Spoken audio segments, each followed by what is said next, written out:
Hare Rama Rama Rama Hare Hare. Hare Krishna Krishna Krishna Hare Hare. Hare Rama Rama Rama Hare Hare. So ఈరోజు భగవద్గీత యథాతథములోని 3వ అధ్యాయమైనటువంటి కర్మయోగమును చూడబోతున్నాము.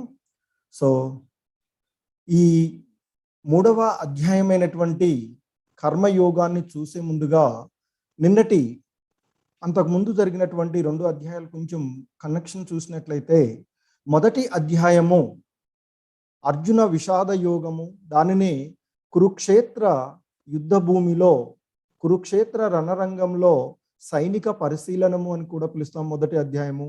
ఆ మొదటి అధ్యాయము ధృతరాష్ట్రుని విచారణ ద్వారా మొదలవుతుంది. ఆ తర్వాత సైనిక పరిశీలనము, ఆ తర్వాత అక్కడ జరిగినటువంటిది కూడా సంజయుడు ధృతరాష్ట్రుడికి వివరిస్తూ ఉంటుంటాడు.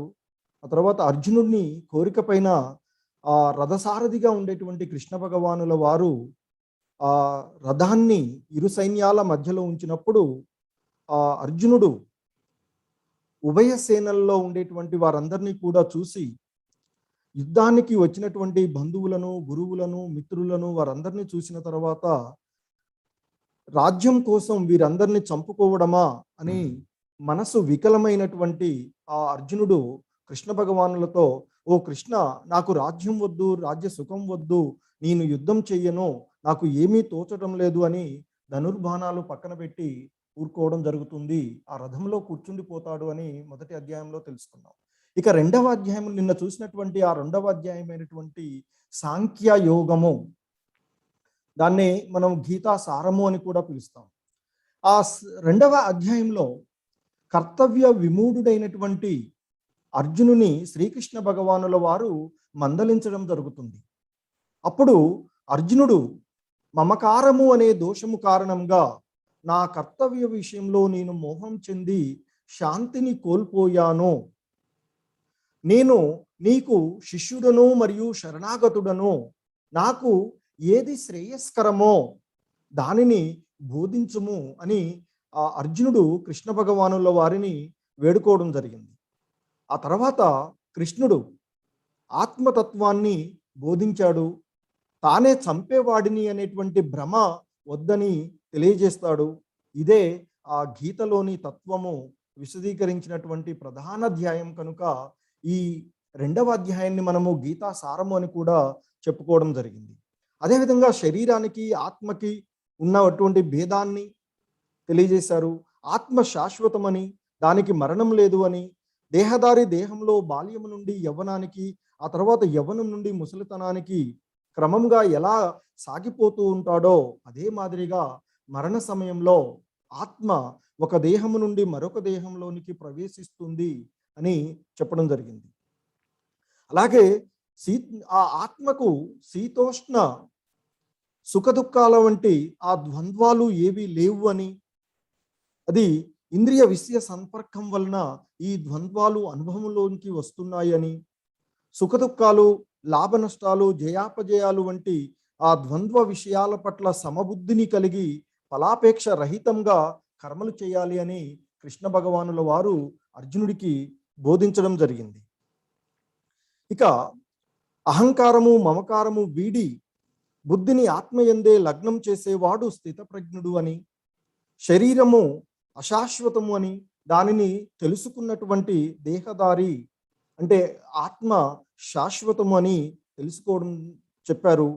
దీనిని ఎవరైతే క్షుణ్ణంగా తెలుసుకుంటారో అటువంటి వాడు ఈ జనన మరణ చక్రాల నుండి విముక్తి పొంది ఆ భగవంతుడి యొక్క శాశ్వతమైనటువంటి ధామానికి చేరుకుంటాడు అని నిన్నటి అధ్యాయంలో కృష్ణ భగవానుల వారు అర్జునుడికి బోధించడం జరిగింది. సో ఆ విధంగా ఆ ఆత్మను తర్వాత బుద్ధి యోగాన్ని వివరించినప్పుడు ఆ విషయాలు తెలిసి విన్నటువంటి అర్జునుడిలో కొంత మరల అస్పష్టత ఏర్పడింది. ఆ అస్పష్టతని నివృత్తి చేసుకోవడానికి అర్జునుడు ఈ అధ్యాయం మొదటి శ్లోకంలో తనకు కలిగినటువంటి అనుమానాన్ని అడుగుతూ ఉంటారు కృష్ణ భగవానుల వారిని. సో ఈ మొదటి శ్లోకము అర్జునుడు చెప్తూ ఉన్నాడు. ఈ 3వ అధ్యాయంలోని మొదటి శ్లోకం, అర్జున ఉవాచ ధ్యాయసి చేత్ కర్మణస్తే మతా బుద్ధి జనార్దన తత్కిం కర్మని ఘోరే మాం నియోజయసి కేశవ. అర్జునుడు పలుకుతున్నాడు, ఓ జనార్దన, ఓ కేశవ, కామ్యకర్మల కంటే బుద్ధియే మంచిది అని నీవు భావించినచో నన్ను ఎందుకు ఈ ఘోరమైనటువంటి యుద్ధమునందు వినియోగింపగోరుతున్నావు, నన్ను యుద్ధం చేయమంటున్నావు? అదేవిధంగా ఈ కామ్యకర్మల కంటే బుద్ధి యోగము ఉన్నతమైనది అని చెప్తూ ఉన్నావు. మరి అలా చెప్పినప్పుడు నన్ను ఎందుకు ఈ యుద్ధంలో పాల్గొనమని, మరలా మరొక వైపు నన్ను యుద్ధంలో పాల్గొనమని నీవు చెప్తున్నావు అని అర్జునుడు తనకు కలిగినటువంటి ఆ సందేహాన్ని అడుగుతూ ఉన్నాడు. ఒక శిష్యుడిగా గురువుని తనలో కలిగినటువంటి ఆ సందేహాన్ని ఇక్కడ కూడా మరలా ఆ బుద్ధి యోగము ద్వారా తను యుద్ధం చేయకుండా ఉండాలి అనేటువంటి ఒక భావనతో అర్జునుడు ఆ కృష్ణ భగవానుల వారిని కామ్యకర్మల కంటే బుద్ధియే, అంటే ఆ బుద్ధి యోగమే మంచిది అని నీవు భావించినట్లయితే నన్ను ఎందుకు ఈ ఘోరమైన యుద్ధమునందు వినియోగింపగోరుతున్నావు కృష్ణ అని ఆ కృష్ణ భగవానుల వారిని తనకు కలిగినటువంటి ఆ సందేహాన్ని అడగడం జరిగింది. దానికి ఈ 3వ అధ్యాయంలో సమాధానంగా కృష్ణ భగవానుల వారు కర్మయోగాన్ని, అంటే కృష్ణ భక్తి భావనలో కర్మను విస్తారంగా కృష్ణ భగవానుల వారు ఈ అధ్యాయంలో మనకి వివరించడం జరిగింది. వాస్తవానికి ఈ 2వ అధ్యాయము భగవద్గీత పీఠికగా, అంటే భగవద్గీత యొక్క సారంగా మనం భావిస్తున్నాం. ఆ సాంఖ్య యోగంలో, అంటే ఆ అధ్యాయంలో సాంఖ్యయోగము, బుద్ధి యోగము, బుద్ధి ద్వారా ఇంద్రియ నిగ్రహము, ఫలాపేక్ష రహితంగా కర్మలు చేయడము, అలాగే స్థితప్రజ్ఞుడి యొక్క లక్షణాలు అవన్నీ కూడా వివరించినప్పుడు ఆ అర్జునులో కొంత కన్ఫ్యూజన్ వచ్చేసింది. తన ద్వారానే తనకు కలిగినటువంటి ఆ అయోమయమైనటువంటి ఆ అస్పష్టతను నివృత్తి చేసుకోవడానికి అర్జునుడు మరలా కృష్ణ భగవానుల వారిని అడిగితే ఆ కృష్ణ భగవానుల వారు కర్మయోగాన్ని ఈ అధ్యాయంలో విస్తృతంగా ఆయనకి అర్జునుడికి వివరిస్తున్నారు. తద్వారా మనమంతా కూడా ఆ కర్మయోగాన్ని తెలుసుకునేటువంటి అవకాశం కలుగుతుంది. సో దానికి ఆ అర్జునుడు అడిగినటువంటి దానికి కృష్ణ భగవానుల వారు సమాధానం చెప్తున్నారు. శ్రీ భగవానువాచ లోకేస్మిన్ ద్వివిధానిష్ట పురా ప్రోక్త మయా నఘ జ్ఞానయోగేన సాంఖ్యానాం కర్మయోగేన యోగినాం. శ్రీ భగవానుడు పలికెను, పాపరహితుడైన ఓ అర్జున, ఆత్మానుభూతిని పొంద యత్నించు మానవులు 2 రకములు అని ఇంతకు ముందే నీకు చెప్పియుంటిని. ఆ ఆత్మానుభూతిని పొందేటువంటి వారిలో ఒకరేమో దానిని జ్ఞానంతో కూడిన తాత్విక కల్పనల ద్వారా, మరొకరు భక్తి యోగము ద్వారా దానిని అర్థం చేసుకుంటారు.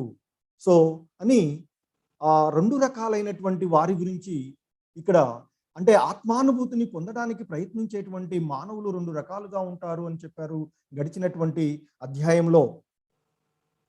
ఒకటి సాంఖ్యయోగాన్ని, బుద్ధి యోగాన్ని కూడా మనకి ఆ 2వ అధ్యాయంలో వివరించడం జరిగింది.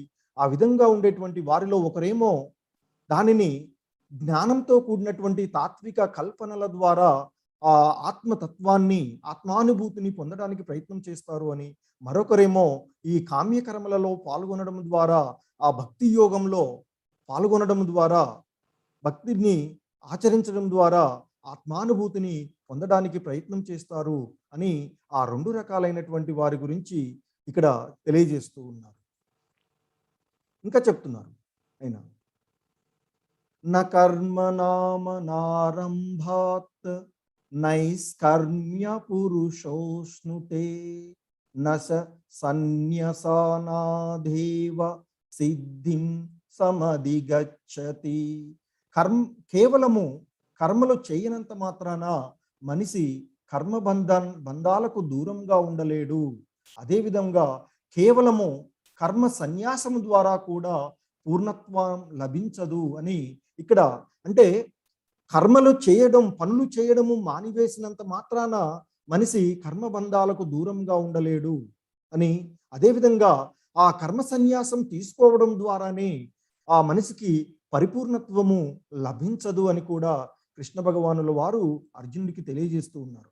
అదేవిధంగా ఇంకా చెప్తున్నారు ఆయన, నహి కచ్చిత్ క్షణమపి జాతు తిష్టత్య కర్మకృత్ కార్యతే హ్యవశ కర్మ సర్వ ప్రకృతి జైర్గుణై. ప్రతి ఒక్కడు కూడా ప్రకృతి గుణాల ప్రభావానికి లోనై అస్వతంత్రులై కర్మలు చేస్తూనే ఉన్నారు.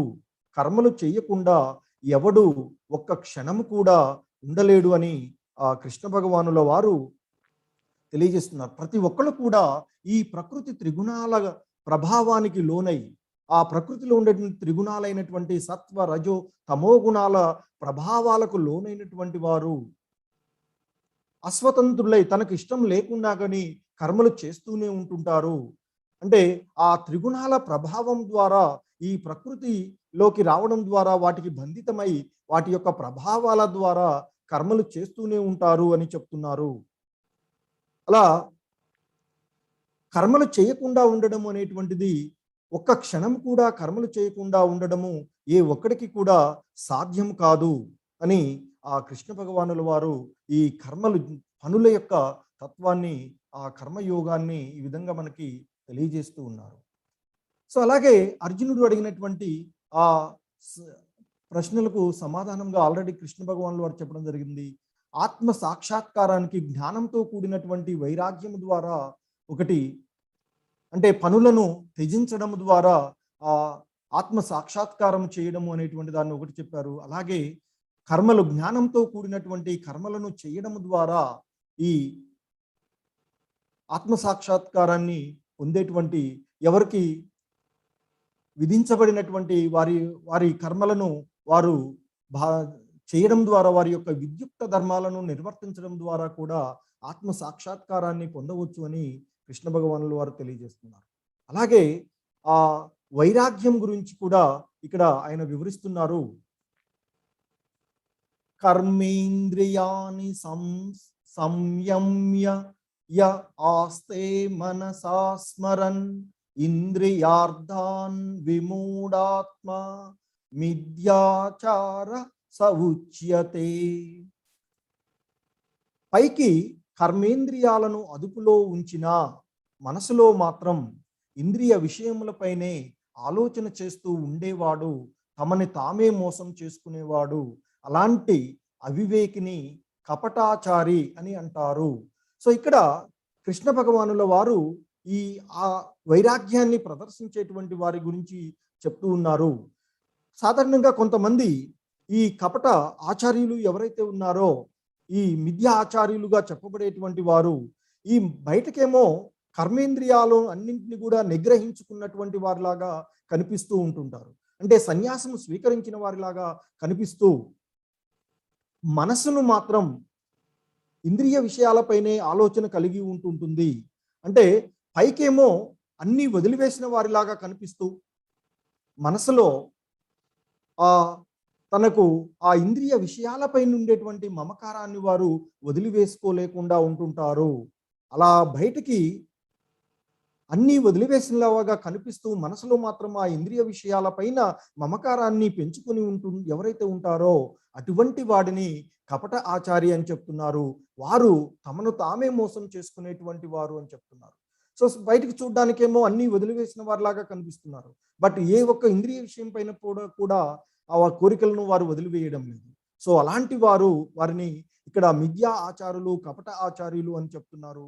అటువంటి వారు తమను తామే మోసం చేసుకుంటున్నారని, వారందరూ కూడా అమాయకమైనటువంటి జనులను మోసం చేస్తూ ఉన్నారు అని ఇక్కడ కృష్ణ భగవానుల వారు ఆ మోసపూరితమైనటువంటి ఆచార్యుల గురించి మనకి తెలియజేస్తూ ఉన్నారు. ఇక నిజమైనటువంటి వైరాగ్యం అంటే ఏమిటో కూడా ఆ కృష్ణ భగవానుల వారు ఇక్కడ మనకి వివరిస్తూ ఉన్నారు.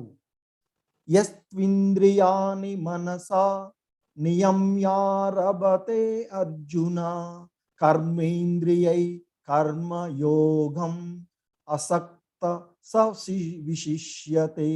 ఓ అర్జున, మరో ప్రక్క శ్రద్ధావంతులు మనసుతో కర్మేంద్రియాలను అదుపు చేసి ఫలాపేక్ష లేకుండా పనిచేసేటువంటి కర్మయోగులు నిజంగా ఎంతో శ్రేష్ఠులు అని ఆయన చెప్తూ ఉన్నారు. అంటే బయటకేమో ఇంతకుముందు చెప్పినటువంటి కపటాచార్యులు ఎవరు? వారు బయటకేమో అన్ని వదిలివేసిన వారిలాగా సన్యాసులాగా కనిపిస్తూ ఉంటారు. కానీ మనసులో మాత్రం అన్ని ఆ ఇంద్రియ విషయాలపైన మమకారం వదిలిపెట్టుకోకుండా వాటిని అనుభవించాలి అనేటువంటి కోరికలతోనే ఉంటూ ఉంటారు. అటువంటి వారిని కపట ఆచార్యులు అని చెప్తున్నారు.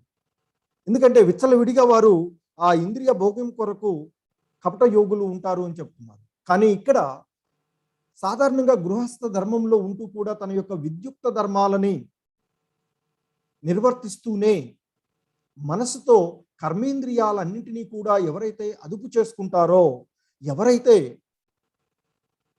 ఫలాపేక్ష లేకుండా పనులు చేస్తూ ఉంటారో, అంటే ఆ భగవంతుని యొక్క సేవలు చేస్తూ ఉంటుంటారో, అలా చేసేటువంటి వారిని కర్మయోగులు అని చెప్తున్నారు. అటువంటి వారే నిజానికి వారే ఎంతో శ్రేష్ఠులు అని చెప్తున్నారు. వారు ఆ విధంగా ఆ మనసుని ఆధీనంలో ఉంచుకొని కర్మేంద్రియాలను అదుపులో ఉంచుకొని ఫలాపేక్ష లేకుండా ఎవరైతే పనులు చేస్తూ ఉంటారో, భక్తి మార్గాన్ని అనుసరిస్తూ ఆ పనులు చేస్తూ ఉంటారో, అటువంటి వారు వాస్తవానికి ఆ కపట ఆచార్యుల కంటే కూడా చాలా ఉన్నతమైనటువంటి వారు, వారు చాలా శ్రేష్ఠులు అని చెప్తూ ఉన్నారు. ఇంకా చెప్తున్నారు ఆయన, నియతం కురు కర్మత్వం కర్మ జ్యాయో హే కర్మణః శరీర యత్రాపి చ తే న ప్రసిద్ధేద కర్మణః. సో చెప్తూ ఆ విధంగా కృష్ణ భగవానుల వారు అర్జున్తో చెప్పుకుంటూ ఆ కర్మలు చేసేటువంటి విధానాన్ని గురించి చెప్తూ అంటున్నారు, మరలా నీ కర్తవ్య కర్మ నీవు ఆచరించవలసిందే. నీ విద్యుక్త ధర్మం ఏదైతే ఉందో దాన్ని నీవు తప్పక ఆచరించవలసిందే. ఎందుకంటే కర్మలు విడిచిపెట్టడం కంటే చేయడమే ఉత్తమమైనది. కర్మలు చేయకుండా మనిషి జీవన యాత్రను సాగించలేడు అని ఆ కృష్ణ భగవానులు వారు ఇక్కడ తన యొక్క విద్యుక్త ధర్మాలను గురించి, అర్జునుడు తన యొక్క విద్యుక్త ధర్మమైనటువంటి యుద్ధం చేయాలి, ఆ యుద్ధంను చేయకుండా తప్పించుకోవడానికి ప్రయత్నం చేశారు. కనుకనే ఇక్కడ మరలా ఆయన యొక్క కర్తవ్యాన్ని గుర్తు చేస్తూ అంటున్నారు, నీ కర్తవ్య కర్మ నీవు ఆచరించవలసినదే, క్షత్రియుడుగా నీవు యుద్ధం చేయవలసిందే. ఎందుకంటే కర్మలను విడిచిపెట్టడం కంటే చేయడమే ఉత్తమమైనది. కర్మలు చేయకుండా మనిషి జీవన యాత్రను సాగించలేడు అని కృష్ణ భగవానులు వారు ఆ అర్జునుడికి తెలియచేస్తూ ఉన్నారు. ఇంకా చెప్తున్నారు ఆయన, యజ్ఞార్థాత్ కర్మణోన్యత్ర లోకోయం కర్మ బంధనః తదర్థం కర్మ కౌంతేయ ముక్త సంగ సమాచర.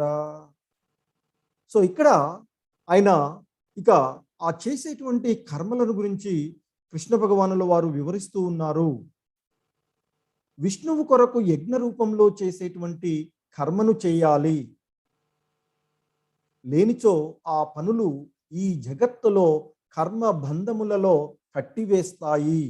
అందుకే ఓ కుంతీపుత్రుడా, నీకు నిర్దేశించబడిన విధులను వాటి ఫలితాలపైన ఆసక్తి లేకుండా విష్ణువు తృప్తి కొరకే నిర్వర్తించుము.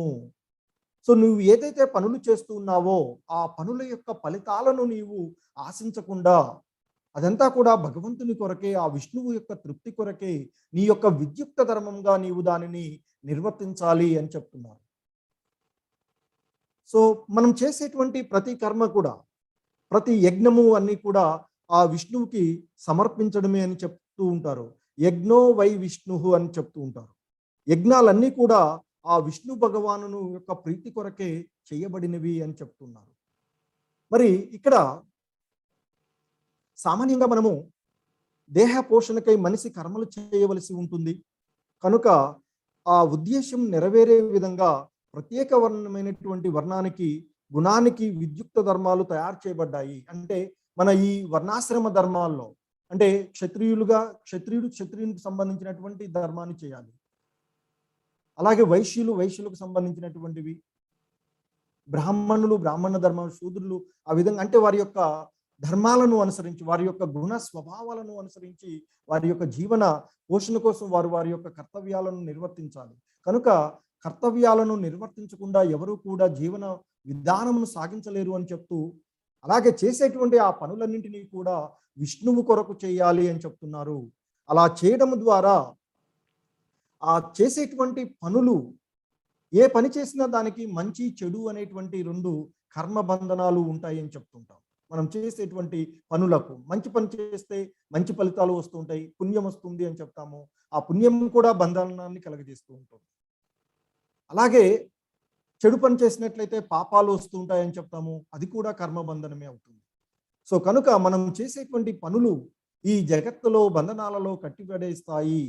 కనుక మనకి మనకి విధిగా ఉండేటువంటి కర్మలు ఏవైతే ఉన్నాయో వాటన్నింటినీ కూడా వాటి యొక్క ఫలితాలపైన మనము ఆసక్తి లేకుండా ఆ భగవంతుడి కొరకే ఆ కృష్ణార్పణ ధోరణిలో మనము చేసినట్లయితే ఆ చేసేటువంటి ఏ పని కూడా మన్ని బంధనాలలో పడవేయదు అని ఇక్కడ ఆ కృష్ణ భగవానుల వారు వివరిస్తూ ఉన్నారు. చేసేటువంటి పనులన్నీ కూడా ఆ పనుల యొక్క ఫలితాలపైన ఆసక్తి లేకుండా మనము చేసినట్లయితే ఆ పనులు చేసినటువంటి ఏ పని యొక్క కర్మ కూడా మన్ని బంధించదు అని చెప్తున్నారు.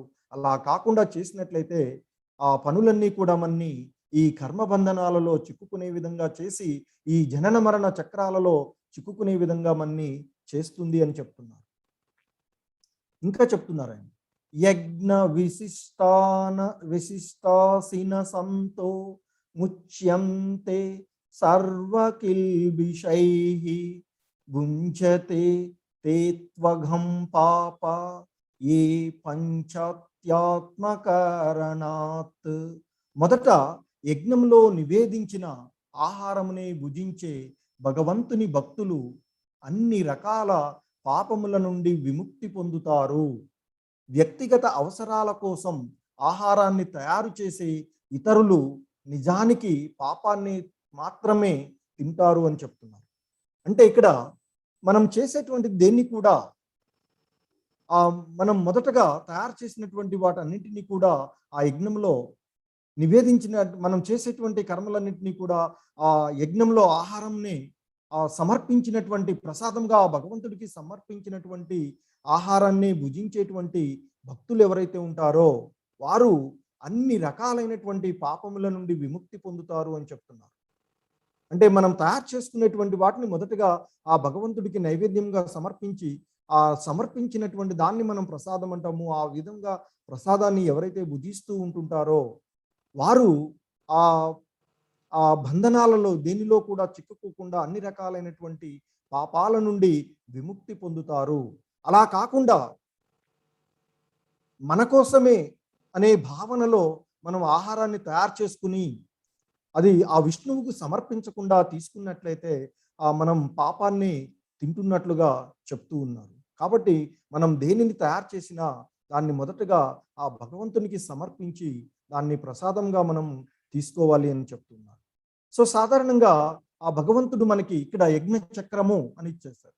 సో భగవంతుడు ఆ సృష్టి ప్రారంభంలో బ్రహ్మను తద్వారా మనకి ఆధ్యాత్మికమైనటువంటి జ్ఞానాన్ని ఇచ్చారు.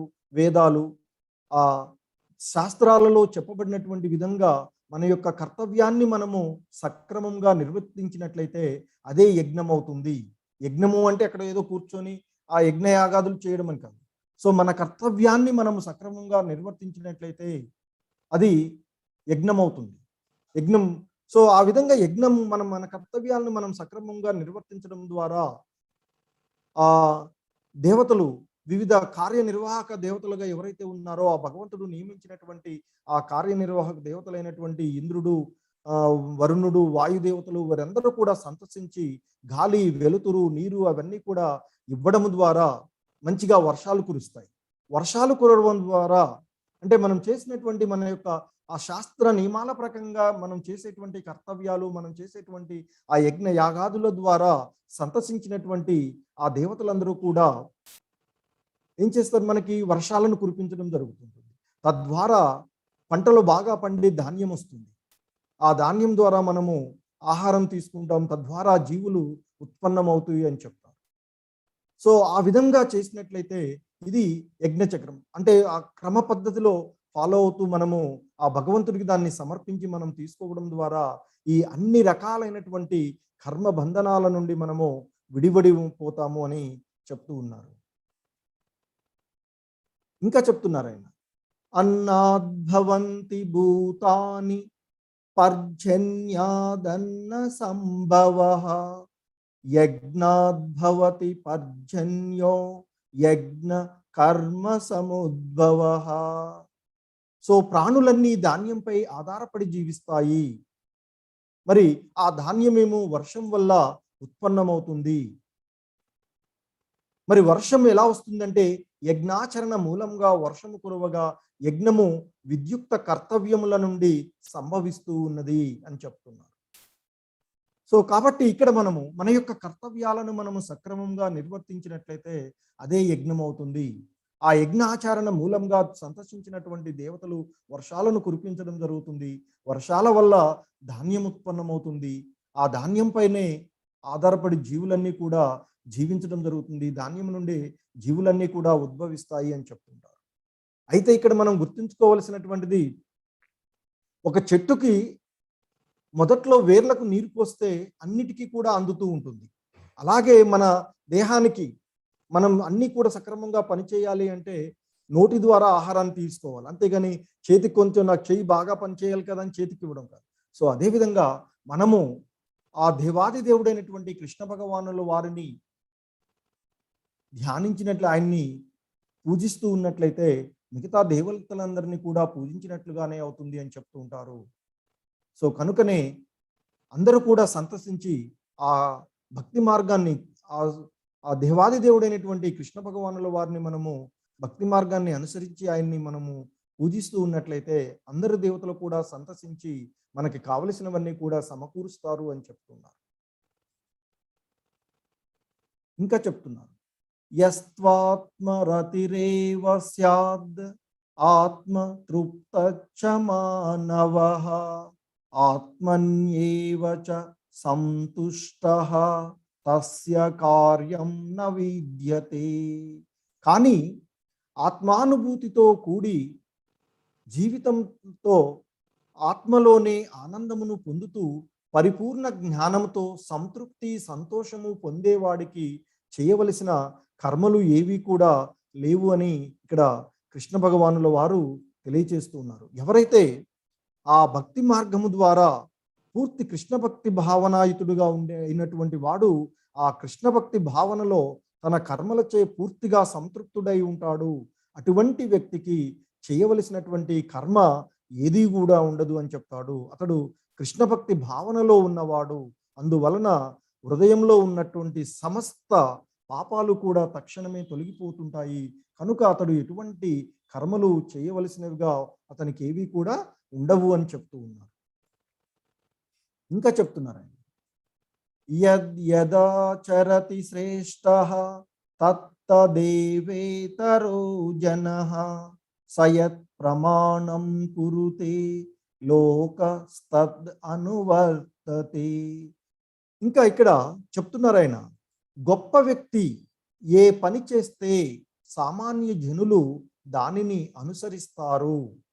ఉత్తమ కర్మల ద్వారా అతను నెలకొల్పినటువంటి ప్రమాణాన్ని ప్రపంచమంతా అనుసరిస్తూ ఉంది అని చెప్తున్నారు. ఇక్కడ సో సాధారణంగా గొప్పవారు ఏ పనులు చేసినట్లయితే, గొప్ప మహానుభావులు మహాత్ములు ఎవరైతే ఉన్నారో వారు ఏదైతే పనులు చేస్తూ ఉంటారో ఆ చేసినటువంటి పనులను మిగతా సాధారణ జనులంతా కూడా ఆచరిస్తూ ఉంటారు, దానిని అనుసరిస్తూ ఉంటుంటారు అని చెప్తారు. ఎందుకు అంటే వారు ఉత్తమ కర్మలను నెలకొల్పడం ద్వారా అతను నెలకొల్పినటువంటి ప్రమాణాన్నే ఈ ప్రపంచమంతా అనుసరిస్తుంది అని చెప్తున్నారు. అంటే ఆచరణాత్మకమైనటువంటి నడవడిక ద్వారా బోధించగలిగేటువంటి నాయకుడు సామాన్య జనానికి ఎప్పుడూ అవసరమవుతుంది అని చెప్తుంటారు. అందుకనే ఇక్కడ ఒక నాయకుడు అనేటువంటి వాడు అందరికీ కూడా ఆదర్శప్రాయకంగా ఉండాలి. నాయకుడు పొగ తాగుతూ తాను ఇతరులకు పొగ తాగవద్దు అని చెప్పారనుకోండి, ఏం చేస్తారు, ఇక్కడ ప్లీజ్ డోంట్ స్మోక్ అని చెప్తున్నాడు, కానీ తానే ఆ పొగను తాగుతూ ఉన్నాడు. సో ఇక్కడ వీళ్ళ ఫాలోవర్స్ ఏం చేస్తారు, we will do what you do, not what you say. కాబట్టి నాయకుడు అనేటువంటి వాడు తాను ఆచరించినటువంటి విషయాలనే చెప్పాలి. సో అప్పుడు మాత్రమే ఈ సామాన్య జనులందరూ కూడా ఆచరిస్తూ ఉంటుంటారు. కాబట్టి నాయకులు అనేటువంటి వారిని ఆచరించాలి అంటే వారు ఆదర్శప్రాయకంగా ఉండాలి. అంటే ఈ దేశానికి ఉండేటువంటి రాజులు ఆదర్శం, అదేవిధంగా తండ్రులు, అలాగే పాఠశాల ఉపాధ్యాయులు ఈ సాధారణ జనానికి సహజ నాయకులుగా భావించబడతారు. కాబట్టి వారందరూ కూడా సక్రమంగా ఉన్నట్లయితే ఈ సమాజం అంతా కూడా సక్రమంగా ఉంటుందని చెప్తారు. సహజమైనటువంటి నాయకులు అయిన ఈ రాజ్యాధినేతలు, తల్లిదండ్రులు, పాఠశాల ఉపాధ్యాయులు వారందరూ కూడా జాగ్రత్తగా వ్యవహరించినట్లయితే ఈ సమాజం అంతా కూడా సక్రమంగా ఉంటుంది అని మనం భావించవచ్చు. ఎందుకంటే సహజమైనటువంటి నాయకులు తల్లిదండ్రులు, ఉపాధ్యాయులు, దేశాధినేతలు వంటి వారు.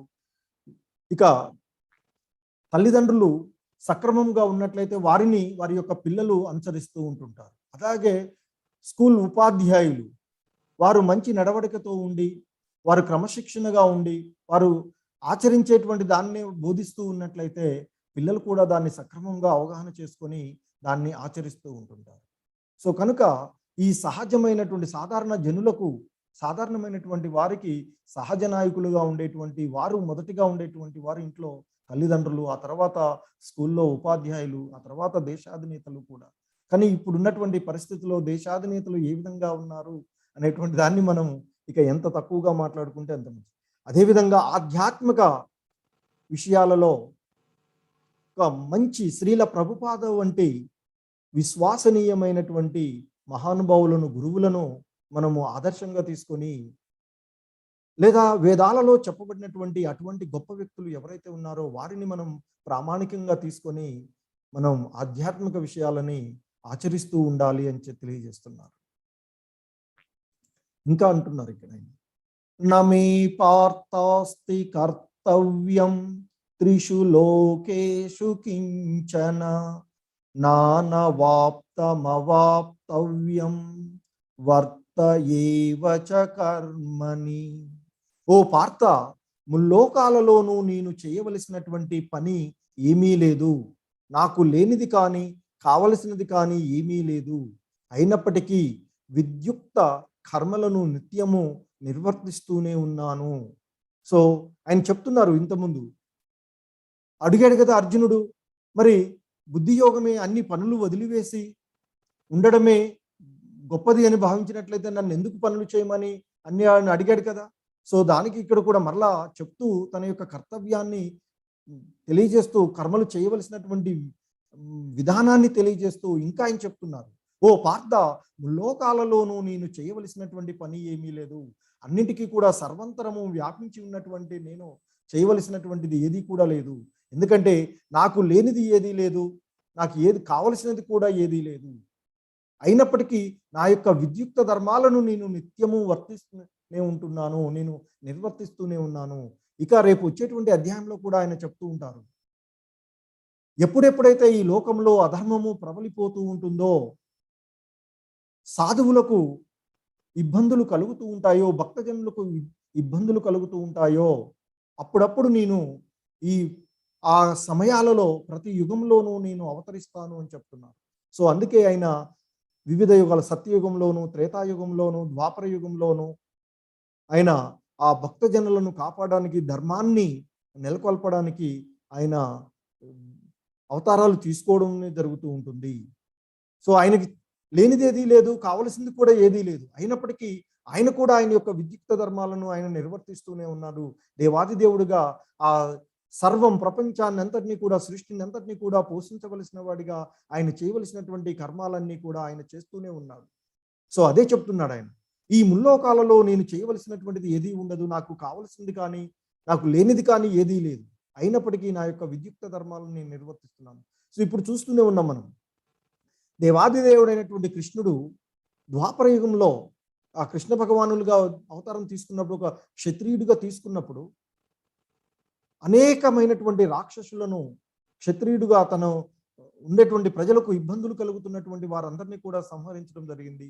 అదేవిధంగా ఇప్పుడు చెప్తున్నటువంటి ఈ సమయంలో కూడా కురుక్షేత్ర రణరంగంలో క్షత్రియుడుగా ఆయన ఆ పాండవుల వైపు యుద్ధంలో ఉండి ఆ రథానికి, అర్జునుడి యొక్క రథానికి సారథిగా ఉండి తన కర్తవ్యాన్ని, ధర్మపరాయణులైనటువంటి పాండవుల వైపు యుద్ధంలో ఉండి ఆయన ధర్మయుద్ధాన్ని నడిపిస్తూ ఉన్నారు. సో ఆయన అదే చెప్తున్నారు, ఎవరు కూడా పనులు చేయకుండా వారి వారి యొక్క విద్యుక్త ధర్మాలని తప్పక నిర్వర్తించాలి. కాకపోతే ఆ విధులను, వారి యొక్క కర్తవ్యాలను ఫలాపేక్ష రహితంగా, ఫలాలను ఆశించకుండా ఇది నా ధర్మము, ఇది నా కర్తవ్యము అనేటువంటి భావనలో పనులు చేస్తూ పోవాలి.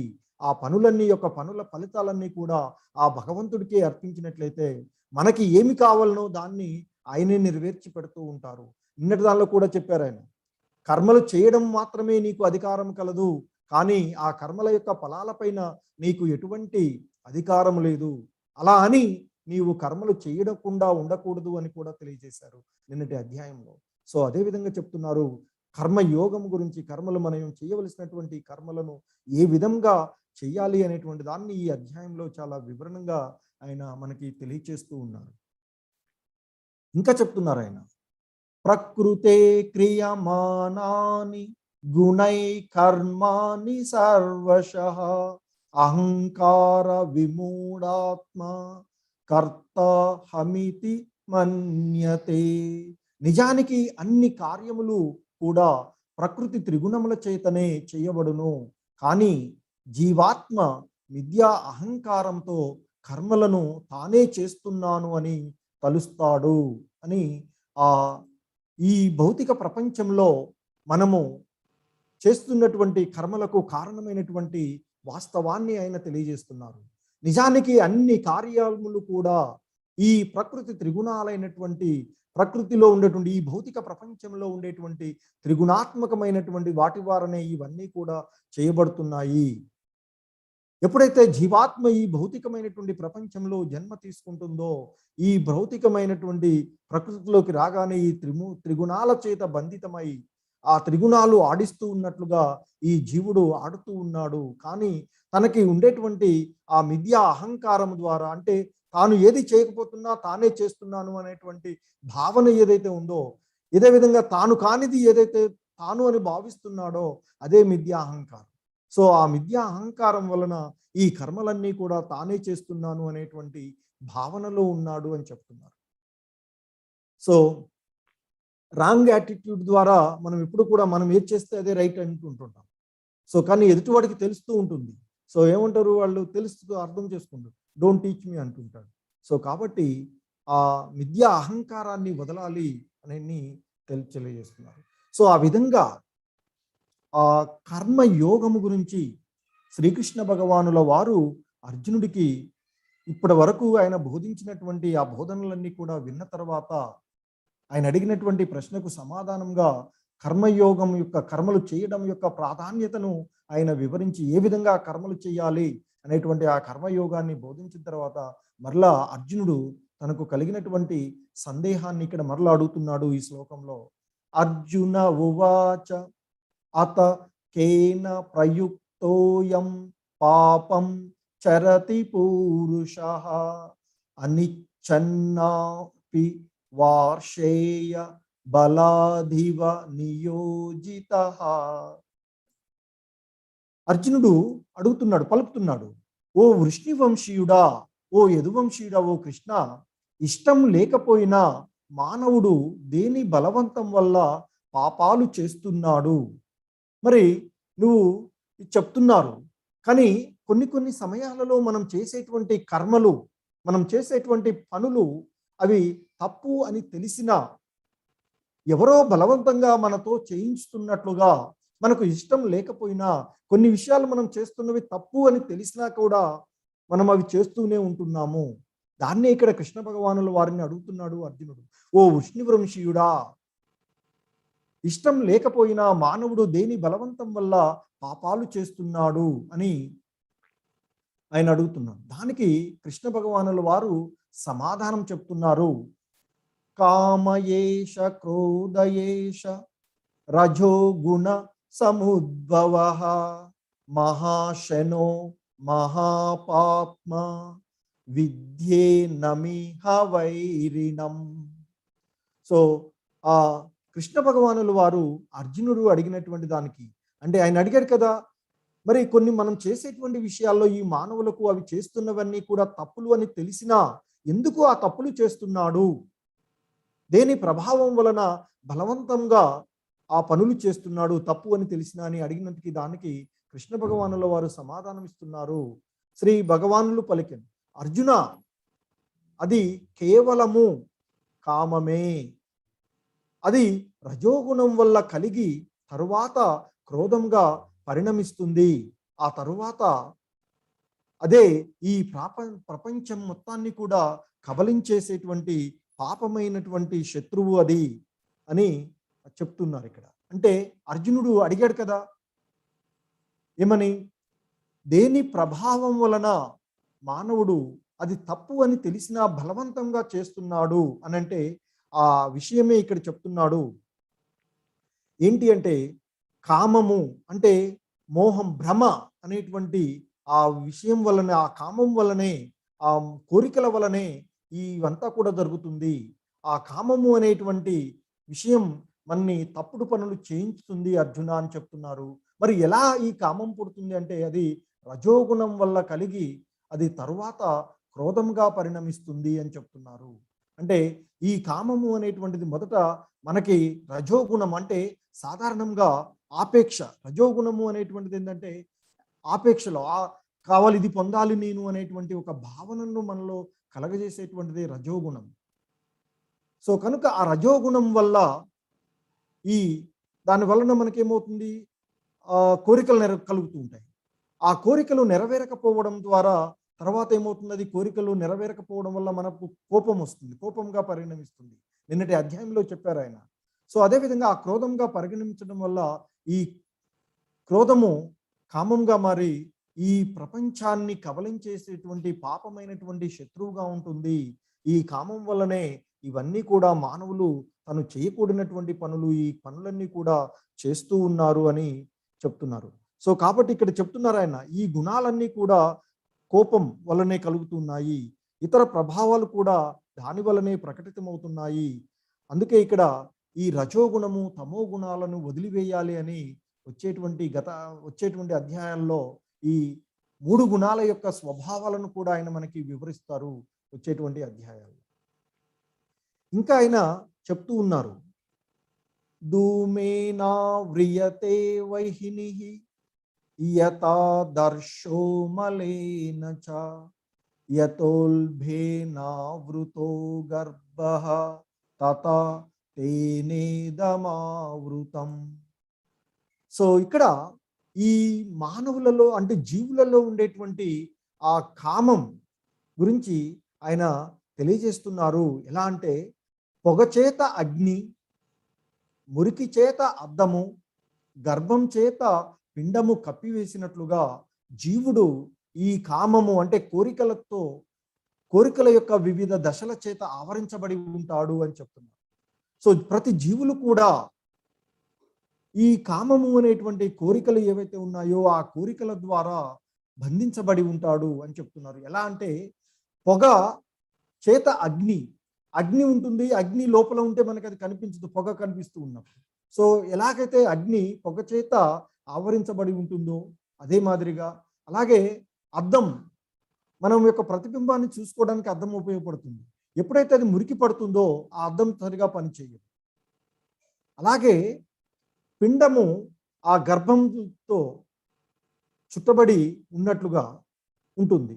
సో కాబట్టి ఇక్కడ చెప్పేటువంటిది ఆయన ఏంటంటే కామము, మానవులలో ఉండేటువంటి ఈ కామం ఏదైతే ఉందో, ఆ కోరికలు అనేటువంటివి ఏవైతే ఉన్నాయో అవి అగ్ని పొగ చేత చుట్టబడినలాగా మానవులలో ఉండేటువంటి జ్ఞానం ఏదైతే ఉందో ఆ కామము అనేటువంటి అజ్ఞానం చేత చుట్టబడి ఉంటుంది అని చెప్తారు. కనుక మానవులుగా ఉండేటువంటి మనము త్వరగా, ఎందుకంటే ఆ పొగ అగ్ని నుండి త్వరగా బయటికి వెళ్ళిపోతుంది, తొలగించగలుగుతాం. సాధారణంగా గాలివాటానికి కూడా అది తొలగిపోతుంది.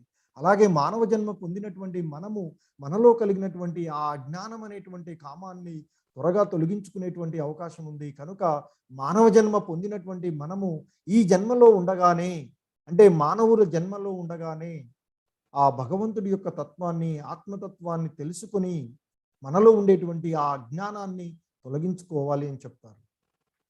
ఇక రెండవ రకమైనటువంటి కామం ఇక్కడ ఆయన చెప్పిన దాంట్లో మనకి మురికి చేత అద్దము, అంటే అద్దంపై ఉన్నటువంటి మురికి సాధారణంగా గాలివాటానికి తొలగిపోదు. దాన్ని తొలగించాలంటే ఏం చేయాలి? ఒక గుడ్డ వేసి శుభ్రమైనటువంటి నీటితోనూ గుడ్డతోనూ తుడిస్తే గాని తొలగిపోతుంది.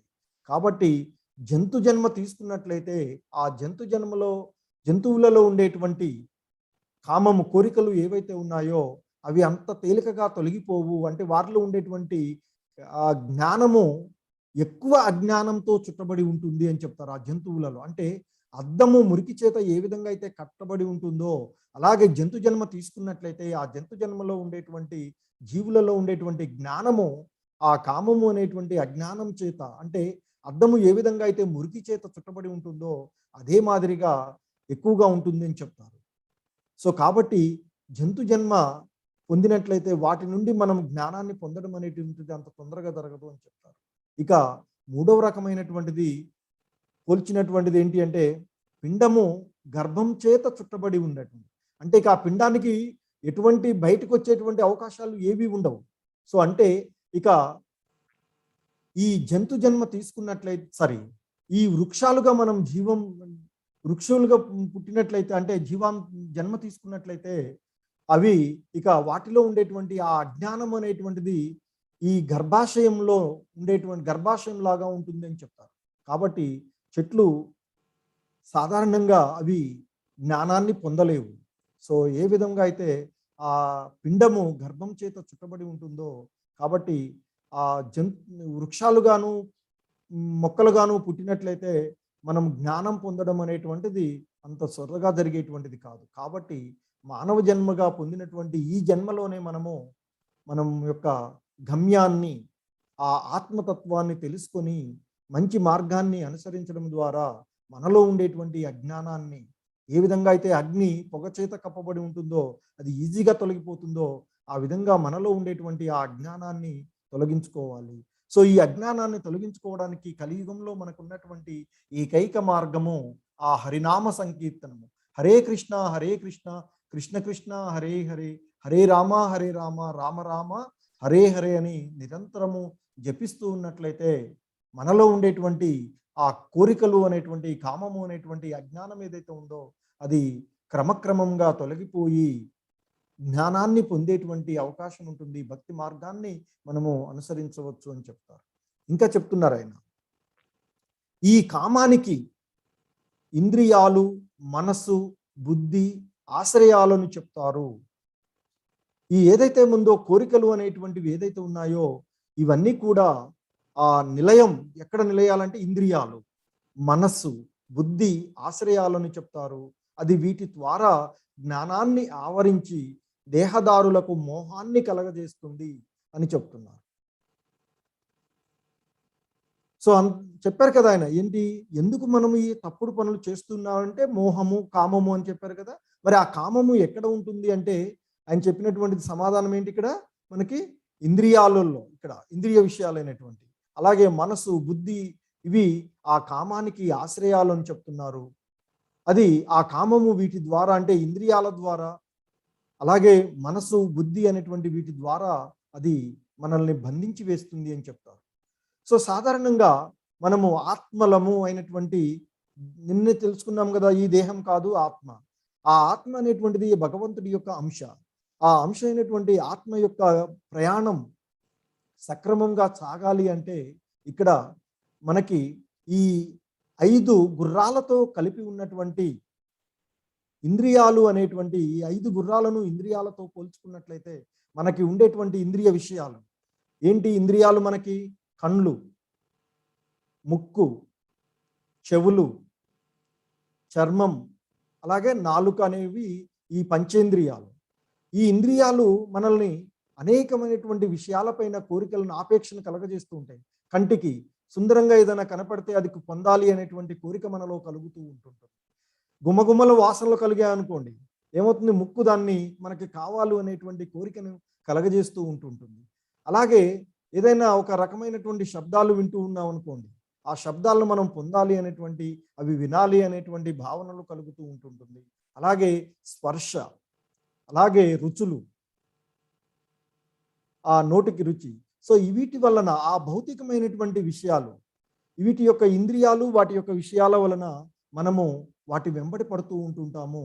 ఈ ఇంద్రియాలను మనము ఆధీనంలో ఉంచుకోగలిగినట్లయితే, అంటే ఈ రథంలో ప్రయాణిస్తున్నటువంటి ప్రయాణికుడు ఆత్మ, ఈ ఇంద్రియాలేమో గుర్రాలు.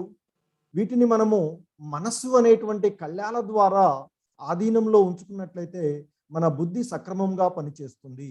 తద్వారా ఆత్మ తన యొక్క తత్వాన్ని తెలుసుకొని ఆ మోక్షాన్ని పొంది భగవద్ధామాన్ని చేరుకోగలుగుతుంది.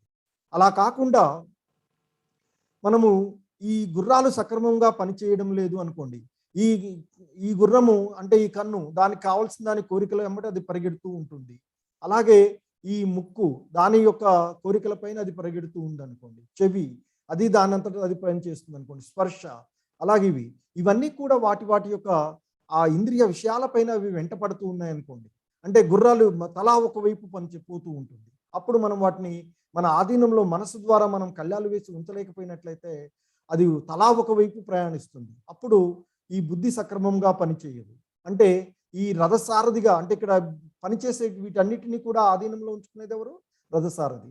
వీడు కరెక్ట్గా అప్పుడు బుద్ధి సక్రమంగా పనిచేయలేదు. చేయకపోవడం వల్ల ఆ ఆత్మ తన గమ్యాన్ని చేరుకోలేదు అని చెప్తారు. కాబట్టి మనము ఆ కామానికి నిలయాలైనటువంటి ఇంద్రియాలు, మనసు, బుద్ధి వాటిని సక్రమంగా మన ఆధీనంలో ఉంచుకోగలిగినట్లయితే ఆ ఆత్మ యొక్క తత్వాన్ని మనం సక్రమంగా తెలుసుకొని ఆత్మ యొక్క గమ్యాన్ని మనం సక్రమంగా చేర్చుకోగలుగుతాము అని చెప్తారు. ఇంకా చెప్తున్నారు ఆయన, తస్మాద్ త్వమింద్రియాణ్యాదౌ నియమ్య భరతర్షభ పాప్మానం ప్రజహి హేనం జ్ఞాన విజ్ఞాన నాశనం. ఓ భరతవంశ శ్రేష్ఠుడా అర్జున, అందువల్ల మొట్టమొదట ఇంద్రియాలను నీ చెప్పు చేతల్లో ఉంచుకొని జ్ఞాన విజ్ఞానాలను నాశనం చేసేటువంటి ఆ కామం అనేటువంటి ప్రాపిని పారదోలు అని చెప్తున్నారు. కాబట్టి ఆ ఇంద్రియాలను మనము ఆధీనంలో ఉంచుకున్నట్లయితే ఆ తద్వారా ఆ జ్ఞాన విజ్ఞానాలని పాడు చేసేటువంటి ఆవరించి ఉన్నటువంటి ఆ కామాన్ని మనము పారదోలవచ్చు అని చెప్తున్నారు. ఇంకా ఆయన చెప్తున్నారు, ఈ కర్మేంద్రియాలు ఇక్కడ సాధారణంగా అధమం స్థితిలో ఉండేటువంటివి ఏంటంటే కూడా ఆ ఇంద్రియ భోగ వస్తువులు, మన కంటికి కనిపించేవి, మనం నోటికి కావాలనిపించేవి, మన చర్మానికి స్పర్శ కావాలనిపించి ఇవన్నీ కూడా ఇంద్రియ వస్తువులు అని చెప్తారు. ఇవన్నీ కూడా అధమ స్థితిలో ఉండేటువంటివి. వాటికంటే కొంత ఉన్నతమైనవి ఇంద్రియాలు. ఆ ఇంద్రియాల కంటే ఉన్నతమైనటువంటిది మనస్సు, మనస్సు కంటే కూడా ఉన్నతమైనది బుద్ధి, బుద్ధి కంటే ఇక చివరిగా ఉండేటువంటి ఉన్నతమైనది ఆత్మ. సో కాబట్టి ఆ ఆత్మను సక్రమంగా తన గమ్యస్థానాన్ని చేర్చాలంటే మనము ఇంద్రియాలను ఆధీనంలో ఉంచుకోవాలని చెప్తున్నారు. అదే ఇక్కడ చెప్తున్నారు, కర్మేంద్రియములు స్థూల శరీరము కన్నా ఉన్నతమైనవి, మనసు ఇంద్రియముల కన్నా ఉన్నతమైనది, మనసు కన్నా ఉన్నతమైనది బుద్ధి, మరియు బుద్ధి కన్నా ఉన్నతమైనది ఆత్మ. ఈ విషయాన్ని తెలుసుకున్నట్లయితే మనము యొక్క గమ్యస్థానాన్ని సక్రమంగా చేరుకునేటువంటి అవకాశం ఉంటుంది. ఏవం బుద్ధే పరం బుద్ధ్వా సంస్తభ్యాత్మనమాత్మన జహి శత్రుం మహాబాహో కామరూపం దురాసధం. ఆయన చెప్తున్నారు, ఓ మహాబాహువులు గలవాడా, ఇలా బుద్ధి కంటే ఆత్మ గొప్పదని గుర్తించి బుద్ధితోనే మనసును నిలకడ చేసుకుని కామరూపంలో ఉన్న బలీయమైన శత్రువును సంహరింపుము. సో నీవు మోహానికి గురయ్యి నా వారు గురువులు బంధువులు అనేటువంటి ఒక మోహం గురయ్యి నువ్వు నీ యొక్క విద్యుక్త ధర్మాన్ని నీవు మర్చిపోయావే. అందుకే చెప్తున్నారు ఇక్కడ, ఓ మహాబాహువులు గలవాడా, ఇలా బుద్ధి కంటే ఆత్మ గొప్పదని గుర్తించి బుద్ధితోనే మనసును నిలకడ చేసుకొని కామరూపంలో ఉన్నటువంటి ఆ బలీయమైనటువంటి శత్రువును ముందు సంహరించు. తద్వారా ఆ ఆత్మ యొక్క తత్వాన్ని మనం చేర్చుకోవచ్చు. సో మరి ఇక్కడ ఆ కామరూపంలో ఉన్నటువంటి బలీయమైనటువంటి శత్రువును జయించడానికి మనకి ఈ కలియుగంలో ఉండేటువంటి ఏకైక మార్గము ఆ హరినామ సంకీర్తనము. హరే కృష్ణ కృష్ణ కృష్ణ హరే హరే, హరే రామ రామ రామ హరే హరే అనేటువంటి ఆ మహామంత్రాన్ని నిరంతరము జపిస్తూ ఉన్నట్లయితే మనలో ఉండేటువంటి ఆ కామం రూపంలో ఉన్నటువంటి బలీయమైనటువంటి శత్రువును మనం జయించగలుగుతాము అని చెప్తారు. మరి శత్రువును ఎక్కడ కనుక్కోవాలి, ఎలా ఓడించాలి అనేటువంటి దాన్ని మనం తెలుసుకున్న ఈ అధ్యాయంలో తెలుసుకోవాల్సినటువంటిది, ఇంద్రియాలను నియమించడం ద్వారా మనస్సు అంటే నిరంతరం కూడా ఆ మహామంత్రాన్ని జపించడం ద్వారా మనస్సు మన ఆధీనంలో ఉంటుంది. మన బుద్ధి సక్రమంగా పనిచేయాలంటే ఆధ్యాత్మికమైనటువంటి జ్ఞానాన్ని మనం తెలుసుకోవాలి. ఆ ఆధ్యాత్మికమైనటువంటి జ్ఞానం ద్వారా భగవద్గీతను మనం అవగాహన చేసుకోవడం, భగవద్గీతను చదవడము, వినడము, చేయడము ద్వారా ఆధ్యాత్మిక జ్ఞానాన్ని పెంచుకొని బుద్ధిని సక్రమంగా పనిచేసే విధంగా చేసుకోవచ్చు. సో ఇంతకుముందు మనం చెప్పుకున్నట్లుగా కామానికి నివాస స్థానాలు ఇంద్రియాలు, మనసు, బుద్ధి. నియంత్రించడం అనేటువంటిది ఆత్మ జ్ఞానము ద్వారా, ఆధ్యాత్మిక బుద్ధి ద్వారా, ఆధ్యాత్మికమైనటువంటి బలం ద్వారా మనము ఈ వీటిని ఆ కామాన్ని మనము నియంత్రించి ఉన్నతమైనటువంటి స్థితిని చేరుకునేటువంటి అవకాశం ఉంటుంది. సో కాబట్టి ఈ అధ్యాయం ద్వారా మనం తెలుసుకోవలసినటువంటి జీవిత పాఠము ఏంటంటే, ఇంద్రియాలను నియంత్రించడము ద్వారా కామాన్ని జయించాలి. మనసును హరినామ జపము చేయడంలో మరియు భగవద్గీతను చదవడంలో నిమగ్నం చేయాలి. తద్వారా మనము ఆ కామము అనేటువంటి ఆ శత్రువును ఈ మహా వినాశనకారి అయినటువంటి ఆ శత్రువుని జయించవచ్చు అని చెప్తున్నారు. హరే కృష్ణ కృష్ణ కృష్ణ హరే హరే, హరే రామ రామ రామ హరే హరే అనేటువంటి ఆ హరినామాన్ని జపించడం ద్వారా మనము ఈ అన్ని ఇంద్రియ విషయాలను మనము అధిగమించవచ్చు అని చెప్తున్నారు. సో ఇక్కడ మనకి ఈ హరినామ సంకీర్తనం యొక్క గొప్పతనాన్ని కలిసంతరణ ఉపనిషత్తులో ఈ విధంగా చెప్పబడింది. ఇతి షోడశకం నామనం కలి కల్మష నాశకం నాత పరతరోపాయ సర్వ వేదేషు దృశ్యతే. అన్ని వేద సాహిత్యాలు వెదికిన తరువాత ఈ యుగానికి అంటే ఈ కలియుగానికి హరే కృష్ణ మహామంత్రం జపం కంటే అత్యుత్తమ యోగ ప్రక్రియను కనుగొనలేము. అంటే అంతటి మహోత్తరమైనటువంటిది అని చెప్తున్నారు ఈ హరినామ సంకీర్తనం. అన్ని వేద సాహిత్యాలను వెదికిన తర్వాత తెలిసినటువంటి విషయం ఏంటంటే, ఈ కలియుగానికి హరే కృష్ణ మహామంత్రం జపం కంటే అత్యుత్తమమైనటువంటి యోగ ప్రక్రియ, అంటే యోగము అంటే ఏంటి, భగవంతుడికి దగ్గరగా చేసేటువంటిది. ఆ భగవంతుడికి దగ్గరగా కావలసినటువంటి ప్రక్రియలో ఆ హరినామ సంకీర్తనానికి మించినది మరొకటి లేదు అని కలిసంతరణ ఉపనిషత్తులో చెప్పబడుతుంది. సో కాబట్టి అందరూ కూడా సాధ్యమైనంత వరకు ఆ హరినామ సంకీర్తనం చేస్తూ హరే కృష్ణ కృష్ణ కృష్ణ హరే హరే, హరే రామ రామ రామ హరే హరే అంటూ ఆ హరినామ సంకీర్తనం చేద్దామండి అందరము. ఆ భగవంతుడి కృపకు గురవుదాము. సో ఈ విధంగా ఈ కర్మయోగము అనేటువంటి